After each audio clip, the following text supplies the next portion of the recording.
कभी सोचा है कि अगर हमारे दिल का वो सबसे जरूरी दरवाजा जो पूरे जिस्म को जिंदगी बख्शने वाला खून पहुंचाता है, अगर वो ही अटक जाए तो क्या हो?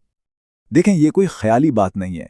ये एक ऐसी तिब्बी हकीकत है जिसे कहते हैं एओर्टिक स्टेनोसिस। जी हाँ, ये वो हालत है जो दुनिया भर में लाखों लोगों को मुतासिर करती है, और अगर इस पर तवज्जो ना दी जाए ना तो इसके नताइज काफ़ी संगीन हो सकते हैं, क्योंकि ये सीधा सीधा दिल से निकलने वाले खून के बहाव को रोक देती है।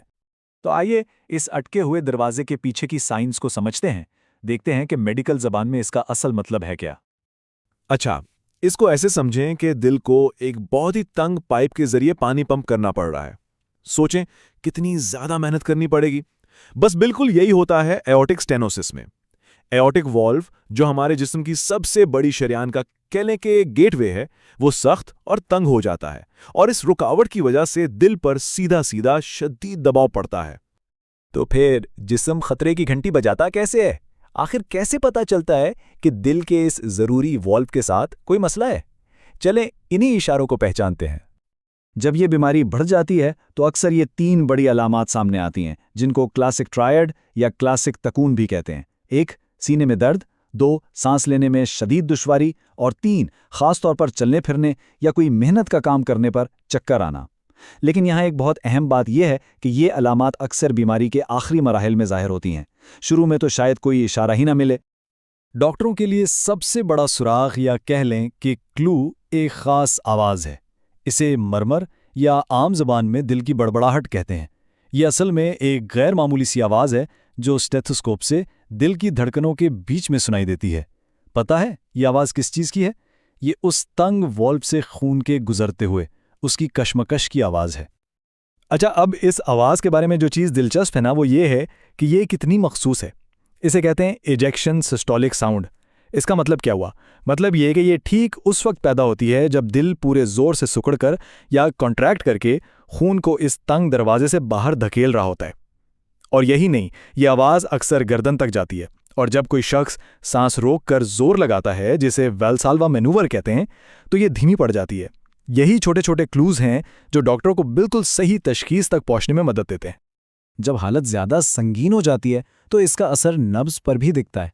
नब्ज का उतार चढ़ाव सुस्त पड़ जाता है।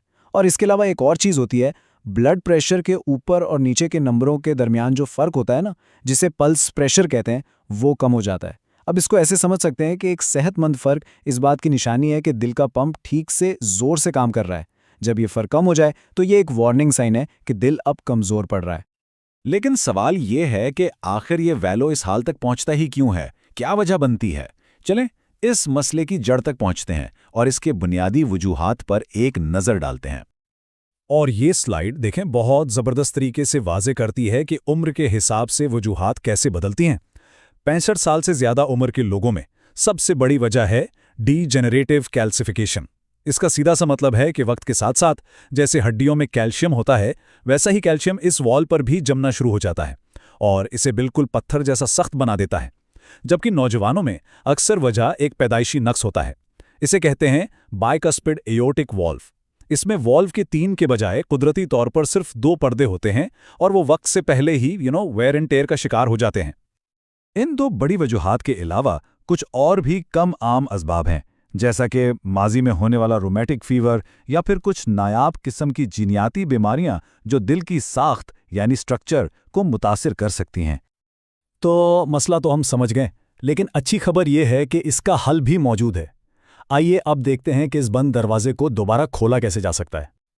ये एक बहुत ही अहम सवाल है कि जब एओर्टिक स्टेनोसिस तशखीस हो जाए तो आगे का प्लान ऑफ एक्शन क्या होता है। और देखें, इसका जवाब इस एक बात पर मुनहसर है कि जिस्म खतरे के सिग्नल दे रहा है या नहीं। अगर किसी में स्टेनोसिस की तशखीस हुई है लेकिन कोई अलामत नहीं है, तो डॉक्टर अक्सर वॉचफुल वेटिंग या मोहतात मुशाहिदे का रास्ता अपनाते हैं। लेकिन इसका मतलब सिर्फ इंतज़ार करना नहीं है, बल्कि इसमें बाकायदगी से इकोकार्डियोग्राम जैसे टेस्ट शामिल होते हैं ताकि वॉल्व की हालत पर गहरी नज़र रखी जा सके। लेकिन जैसे ही खतरे की घंटी बजती है, यानी वही 3 अलामात जाहिर होती हैं, तो फौरन एक्शन लेना ज़रूरी हो जाता है। फिर बात सिर्फ मुशाहिदे की नहीं रहती, बल्कि अब इस खराब वॉल को बदलने की होती है, क्योंकि अलामात जाहिर होने के बाद मरीज का आगे का प्रोग्नोसिस तेज़ी से ख़राब हो सकता है। वॉल्व बदलने के लिए आज हमारे पास कई ऑप्शंस हैं। नौजवान और सेहतमंद मरीजों के लिए रवायती ओपन हार्ट सर्जरी, जिसे AVR कहते हैं, वो अब भी गोल्ड स्टैंडर्ड है। लेकिन ज़्यादा उम्र या हाई रिस्क मरीजों के लिए एक इनकलाबी तरीका है जिसका नाम है TAVR। सोचें, इसमें बगैर बड़ी सर्जरी के एक पतली सी नाली के जरिए नया वाल्व दिल तक पहुंचा दिया जाता है। और हाँ, बाज़-ओ-क़ात खास तौर पर बच्चों में बैलून विल्वोप्लास्टी के जरिए वॉल्व को आर्जी तौर पर खोला जा सकता है। तो आइए इस सारी मालूमात को चंद अहम निकात में समेट लेते हैं, वो बातें जो याद रखना जरूरी है। सबसे पहली बात, एवॉर्टिक स्टेनोसिस का मतलब है दिल के एक अहम दरवाजे का तंग हो जाना, बिल्कुल इस अटके हुए दरवाजे की तरह। दूसरी बात, इसके सबसे बड़े क्लूज या इशारे हैं सीने में दर्द, सांस का फूलना और चक्कर आना। तीसरी बात, इसकी आम वजूहात उम्र के साथ कैल्शियम का जमना या फिर कोई पैदाइशी नक्स है। और चौथी और सबसे जरूरी बात, जैसे ही अलामात जाहिर हों, इलाज का बुनियादी मकसद इस वॉल्व को तब्दील करना होता है। और आखिर में ये सवाल सोचने के लिए है, जैसे जैसे दुनिया भर में लोगों की औसत उम्र बढ़ रही है, एओर्टिक स्टेनोसिस के केसेस भी यकीनन बढ़ेंगे।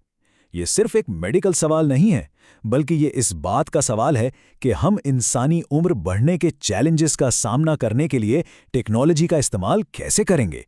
और इसका जवाब हमारी आने वाली नस्लों की सेहत और उनके मुस्तकबिल की शक्ल तय करेगा।